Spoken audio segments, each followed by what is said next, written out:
Assalamualaikum warahmatullahi wabarakatuh. Video pembentangan ini bagi kursus PP-PK5453 Undang-Undang Keluarga Islam di Malaysia di bawah tajuk Analisis Kes Penceraian Talak 3 dengan satu lafaz. Pendahuluan. Talak diharuskan dalam Islam bagi menyelesaikan konflik rumah tangga di antara pasangan suami isteri. Perceraian hendaklah berlaku dengan kebenaran mahkamah dan dibenarkan suami untuk melafazkan satu talak sahaja seperti mana yang diperuntukkan di dalam enakmen Undang-Undang Keluarga Islam di setiap negeri. Perceraian talak 3 kebiasaannya berlaku di luar mahkamah dan tanpa kebenaran mahkamah hendaklah mendapatkan pengesahan perceraian di mahkamah syariah dan ianya menjadi kesalahan jenayah syariah matrimoni. Mahkamah perlu menyiasat dengan teliti dan berhati-hati dalam menilai keterangan pihak-pihak dan memberi keputusan.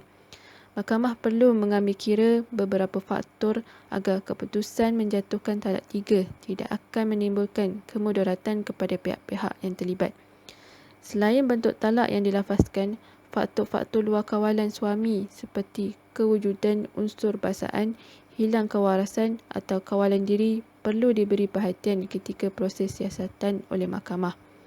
Penelitian oleh mahkamah sebelum membuat keputusan amat penting kerana talak 3 menyebabkan pasangan suami isteri tidak boleh rujuk dan memberikan impak besar dalam kehidupan rumah tangga. Assalamualaikum, saya Siti Fatimah Muhammad Kamal. Saya akan membentangkan berkenaan dengan definisi talak, rukun-rukun cerai, apakah pembahagian talak dan seterusnya kita akan bincangkan talak 3 menurut hukum syarak. Okey, kita mulakan dengan definisi talak.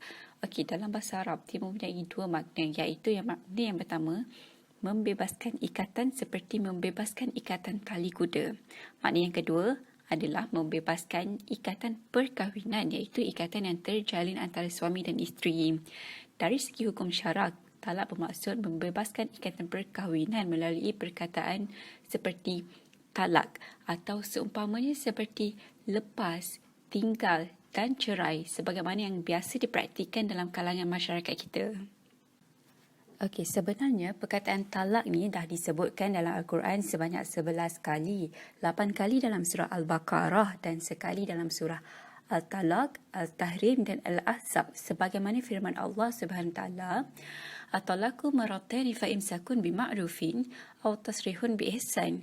Yang bermaksud talak yang boleh dirujuk kembali itu hanya 2 kali. Sesudah itu bolehlah ia rujuk dan memegang terus isterinya itu dengan cara yang sepatutnya atau melepaskan, menceraikannya dengan cara yang baik. Dalam surah Al-Baqarah ayat 229. Kita lihat pada bahagian talak. Bahagian talak ni ada dua, talak raj'i dan talak ba'in. Talak raj'i ni adalah perceraian yang boleh dirujuk dan talak ba'in ni perceraian yang tak boleh dirujuk semula. Talak ba'in ni ada dua jenis pula, iaitu talak ba'in sughra dan talak ba'in kubra. Talak ba'in sughra adalah perceraian yang berlaku sebelum berlakunya persetubuhan, iaitu ataupun perceraian secara tebus talak, iaitu khulu. Dan dia jatuh serta-merta pada lafaz talak tu dilafazkan. Dan semua hak-hak isteri tu terputus apabila terjatuhnya talak. Dan seterusnya kita lihat pada talak ba'in kubra. Talak ba'in kubra ni adalah talak 3 yang dilafazkan oleh suami, yang mana semua hubungan suami isteri tu terputus setelah talak itu dijatuhkan. Jadi suami tak boleh rujuk kembali isteri dia, melainkan bekas isterinya kahwin dengan lelaki lain, mereka bersetubuh dan dengan suami baru itu, dan isteri itu diceraikan. Dan bekas suami pertama tu boleh berkahwin semula dengan bekas isterinya setelah tamat tempoh iddah. Terusnya kita akan lihat apa talak 3 ni menurut pada hukum syarak. Ada fatwa daripada imam-imam mazhab mengenai talak 3 sekaligus. Mazhab Maliki dalam kitab Al-Muwatta' dari Malik telah sampai padaku bahawa Ali bin Talib berfatwa tentang lelaki berkata kepada isterinya, "Engkau haram atasku," maka itu merupakan talak 3. Dari hadis ni, kita dapat fahami bahawa Sayyidina Ali ni, dia memberi fatwa terhadap ucapan talak secara kinayah, iaitu secara samar. Yakni, engkau haram atasku. Akibat daripada ucapan itu, ianya jatuh talak 3. Padahal di situ tak disebutkan bilangan 3 secara terang-terangan. Lebih layak lagi, jatuhnya talak 3 bila dalam ucapannya disebutkan bilangan 3. Dalam kitab, ada satu kitab yang menyatakan, dan begitu juga menurut Imam Malik, tidak boleh mentalak isteri dengan talak 3 sekaligus. Namun kalau dilakukan juga, maka jatuhlah talak 3. Hal ini berdasarkan dalam firman Allah SWT. Demikianlah hukum-hukum Allah, janganlah kamu melampauinya, dan barang siapa yang melanggar hukum Allah, maka ia telah menganiaya dirinya sendiri. Engkau tak mengetahui bahawa mungkin Allah akan mendatangkan sesuatu perkara sesudah yang demikian itu.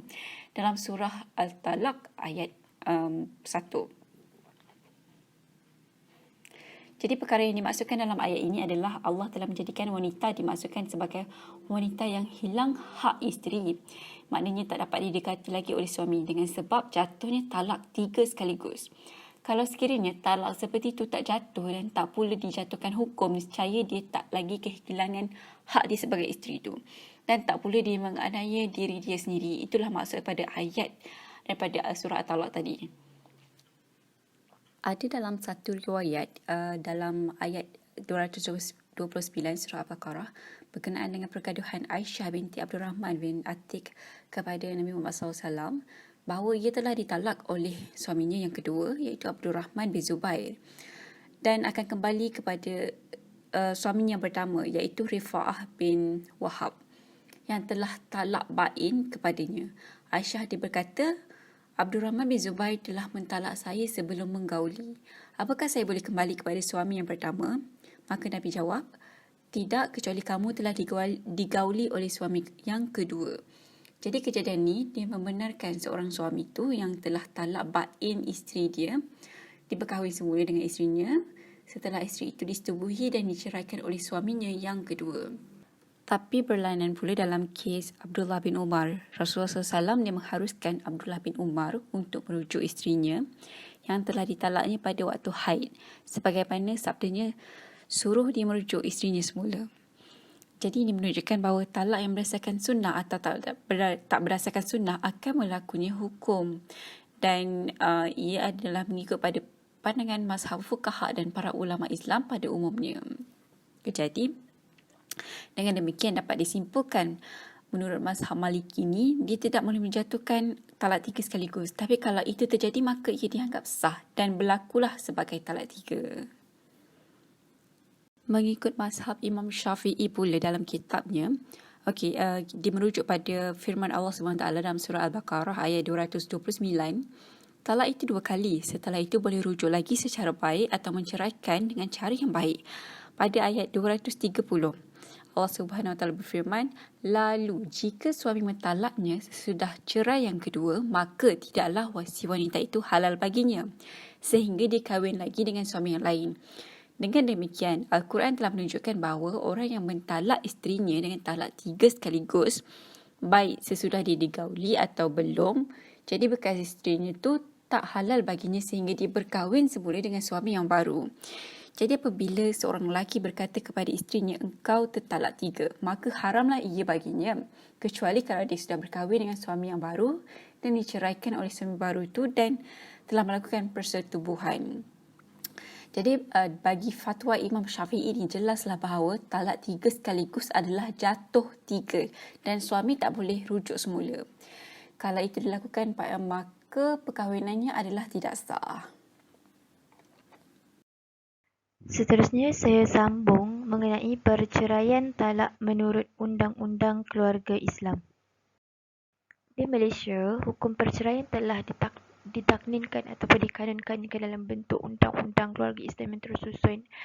Jika di Malaysia, Undang-Undang Keluarga Islam digelar sebagai enakmen Undang-Undang Keluarga Islam. Manakala di Kuala Lumpur, Labuan dan Putrajaya itu wilayah-wilayah persekutuan digelar sebagai Akta Undang-Undang Keluarga Islam wilayah-wilayah persekutuan. Dalam akta ataupun enakmen tersebut nyatakan secara umum bahawa setiap lafaz talak perlu mendapat kebenaran dan pengesahan daripada pihak mahkamah terlebih dahulu.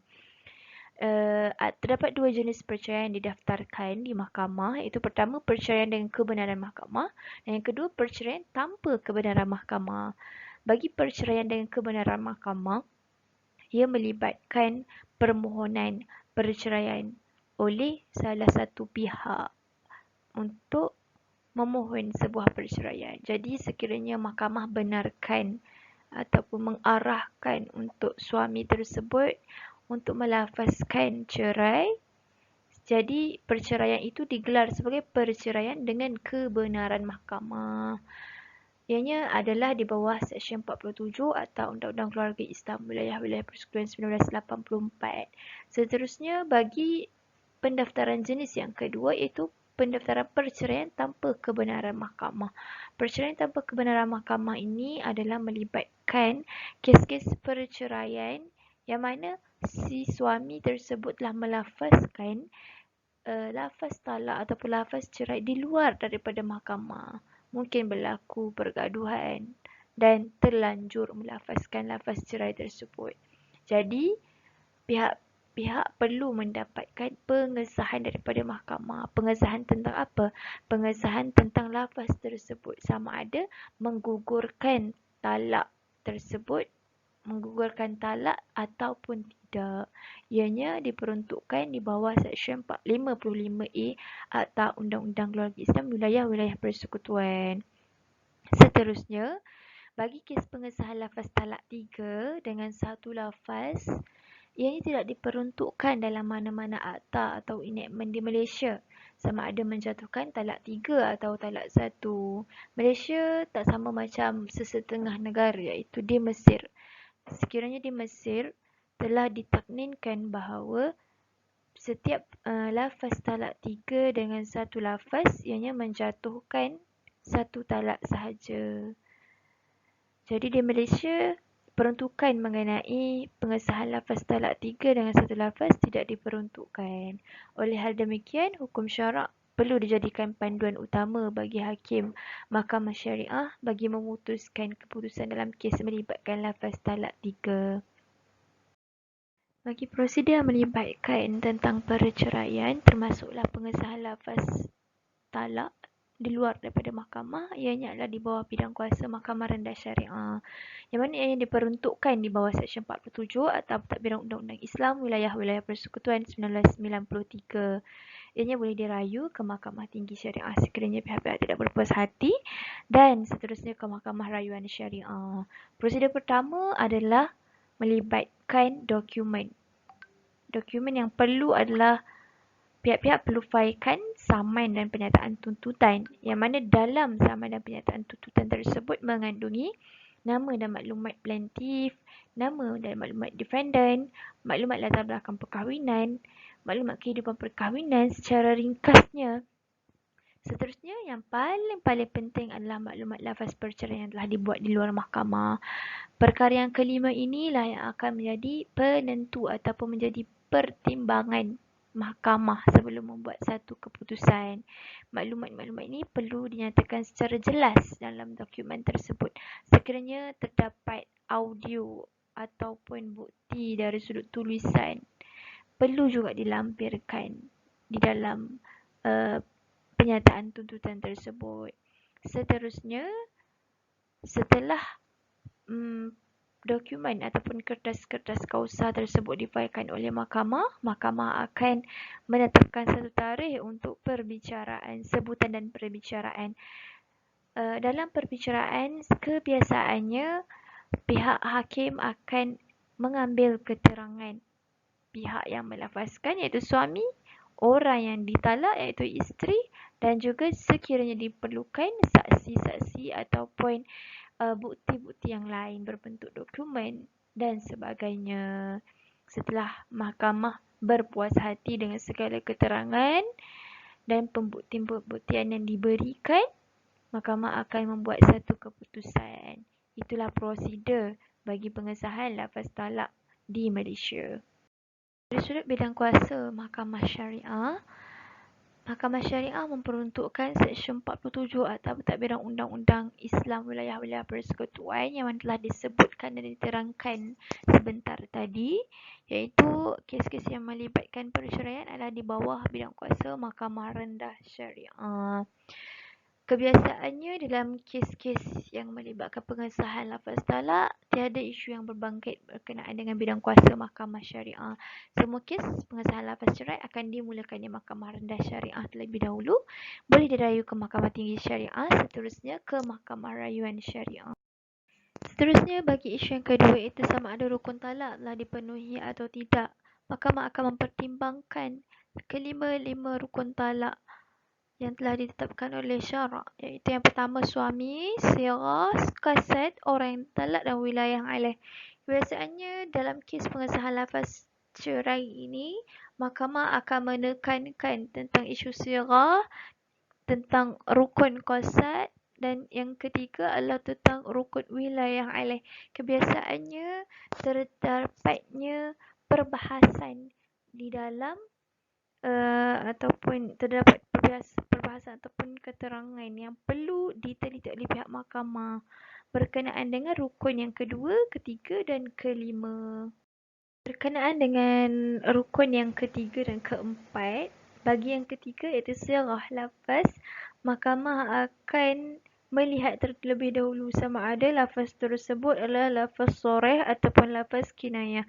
Sekiranya lafaz sharih, kebiasaannya di Malaysia, Hakim Mahkamah Syariah berpegang kepada pendapat fuqaha yang menyatakan bahawa sekiranya lafaz tersebut adalah lafaz sharih, tidak memerlukan niat untuk talak. Seterusnya, bagi lafaz kinayah, ianya memang memerlukan niat untuk talak. Hakim akan mendengar ikrar daripada pihak suami yang melafazkan talak tersebut terlebih dahulu. Kemudian, hakim akan mengambil keterangan daripada orang yang talak, yakni isteri, ataupun yang ketiga, sekiranya diperlukan, hakim akan mengambil keterangan daripada saksi. Seterusnya adalah berkenaan dengan rukun kelima, iaitu wilayah alaih, keupayaan suami untuk menceraikan isteri. Dalam kebanyakan kes pengesahan lafaz cerai di luar daripada mahkamah, aspek keupayaan suami menceraikan isteri amat dititik beratkan, sebagaimana kes 1, iaitu Muhammad Hashim bin Muhammad Nur lawan Hamzah bin Samori. Dalam kes tersebut, suami mendakwa telah melafazkan talak dalam keadaan tidak sedar, yang mana beliau telah mendakwa bahawa beliau tidak berkeupayaan untuk menceraikan isteri kerana beliau berada dalam keadaan tidak sedar. Yang kedua, disebabkan ada gangguan dan telah dipaksa. Yang Arif memutuskan suami tersebut gagal membuktikan dakwaan bahawa beliau tidak sedar, mempunyai gangguan dan dipaksa untuk lafazkan lafaz tersebut. Keterangan saksi-saksi juga tidak menyokong dakwaan pihak plaintiff. Jadi keputusan adalah jatuh talak 3. Hakim berpendapat keterangan pihak plaintiff, yakni suami dan saksi-saksi, menunjukkan bahawa plaintiff dalam keadaan sedar ketika melafazkan lafaz tersebut. Bagi kes yang kedua, itu Mansur bin Sulaiman lawan Maharani Sokimi Syariah Law Report. Dalam kes ini, pihak plaintiff mendakwa bahawa beliau tidak memahami kesan talak 3 pada waktu ianya dilafazkan. Pada pandangan mahkamah, ini bukanlah suatu alasan untuk tidak mensabitkan tuntutan tersebut. Oleh demikian, memahami kesan bukanlah salah satu syarat atau rukun yang dipenuhi untuk mensabitkan lafaz talak yang berbentuk sharih. Jadi, mahkamah putuskan bahawa lafaz talak telah dilafazkan oleh pihak suami adalah lafaz talak 3. Bagi kes yang ketiga, itu Abdul Muhaimin bin Salahuddin lawan Nur Syahidah binti Ahmad Sanusi. Dalam kes ini, mahkamah telah mendakwa bahawa lafaz cerai talak 3 tersebut telah dilafazkan dalam keadaan tidak sengaja. Selepas cakap tidak mempunyai niat cerai dalam keadaan marah. Mahkamah kemudiannya telah menyoal selidik secara ringkas mengenai latar belakang pemohon. Pemohon juga memaklumkan bahawa beliau tidak pernah mempunyai apa-apa penyakit mental, tidak pernah mengamuk dan tidak terpasal, bukan seorang yang terlalu cepat marah. Oleh hal demikian, mahkamah pendapat bahawa lafaz yang keluar dari mulut pemohon adalah terbit dari hati serta fikiran pemohon sendiri yang berada dalam keadaan waras pada ketika itu. Mahkamah berpandangan keterangan yang diberikan oleh pemohon itu hanya sekadar alasan. Mahkamah berpuas hati dan berpendapat rukun cerai kelima dalam kes ini telah wujud dan sempurna dan kemudiannya menggugurkan talak 3. Seterusnya, mengenai isu sama ada lafaz talak 3 dan satu lafaz menggugurkan talak 3, talak 1 ataupun tidak menggugurkan talak. Sekiranya seorang suami melafazkan talak melebihi dari talak 1 seperti dengan talak 2 atau talak 3, maka talak gugur berdasarkan kepada bilangan talak yang disebutkan dalam lafaz tersebut. Hakim mahkamah bagi ketiga-tiga kes atas berpendapat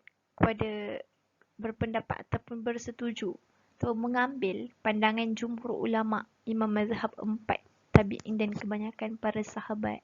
Pandangan ini merupakan hukum yang dipakai dalam mazhab Syafi'i. Berhubung perkara ini dan merupakan hukum yang dilaksanakan di seluruh mahkamah syariah di Malaysia.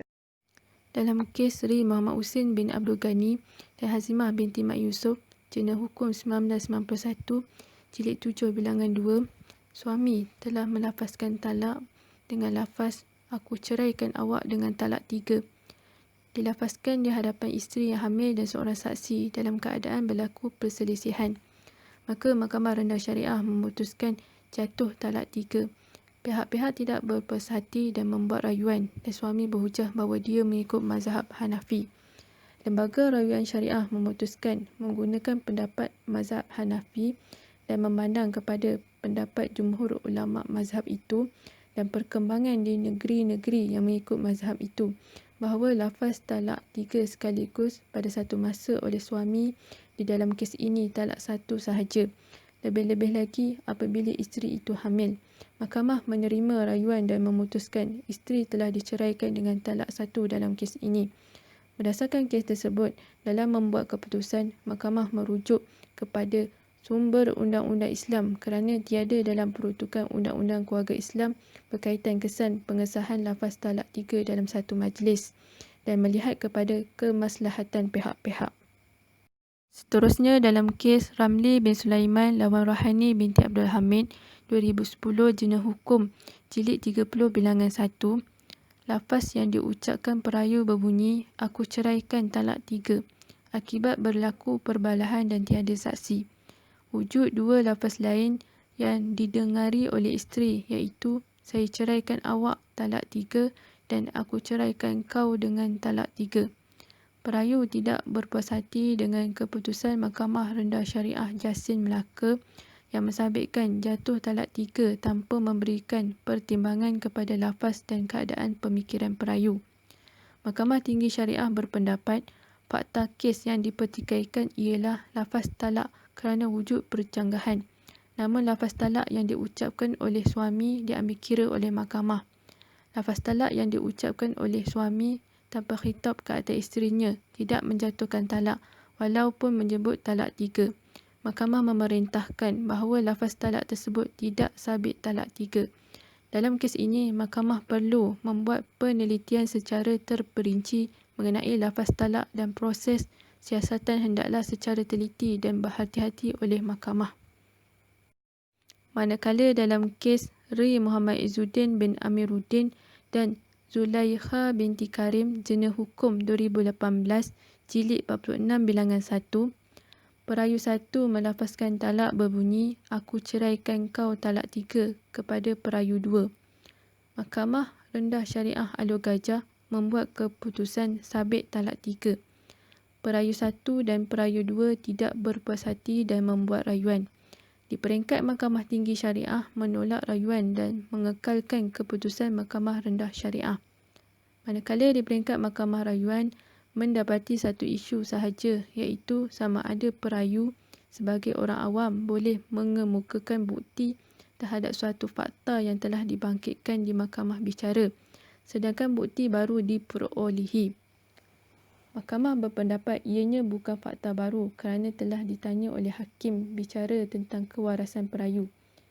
Perayu-perayu telah mengemukakan laporan perubatan perayu 1 yang menghidap penyakit Major Depressive Disorder di Mahkamah Tinggi Syariah dan sepatutnya hakim mengambil kira laporan tersebut sebagai suatu asas pertimbangan rayuan di hadapannya. Maka diputuskan kes ini hendaklah dibicarakan semula di hadapan hakim Mahkamah Rendah Syariah yang lain. Berdasarkan kes tersebut, mahkamah tidak dapat memutuskan talak 3 kerana bukti yang menyokong keterangan perayu tidak diberikan perhatian oleh mahkamah sebagai asas pertimbangan membuat keputusan. Mahkamah hendaklah meneliti setiap keterangan dan dokumen yang dilampirkan semasa proses siasatan. Penutup. Kewujudan perbezaan pendapat ulama mazhab berkaitan lafaz talak 3 mempengaruhi kepelbagaian keputusan mahkamah sama ada jatuh talak 3 atau 1. Mengenai bidang kuasa, Mahkamah Rendah Syariah berbidang kuasa untuk mendengar pengesahan perceraian dan pihak-pihak yang tidak berpuas hati dengan keputusan boleh merayu ke mahkamah yang lebih tinggi. Manakala keputusan mahkamah lebih cenderung kepada menjatuhkan talak 3 di peringkat mahkamah rendah syariah. Walau bagaimanapun, di peringkat mahkamah tinggi syariah dan mahkamah rayuan, keputusan berubah sama ada jatuh talak 1, kekal jatuh talak 3, tidak menjatuhkan talak dan diarahkan untuk bicara semula. Mahkamah dalam menentukan dan mengesahkan lafaz talak 3 dengan satu lafaz memerlukan kepada penelitian sangat berhati-hati. Proses siasatan lafaz talak oleh mahkamah berdasarkan keterangan pihak-pihak hendaklah lengkap sebelum memutuskan jatuh bilangan talak.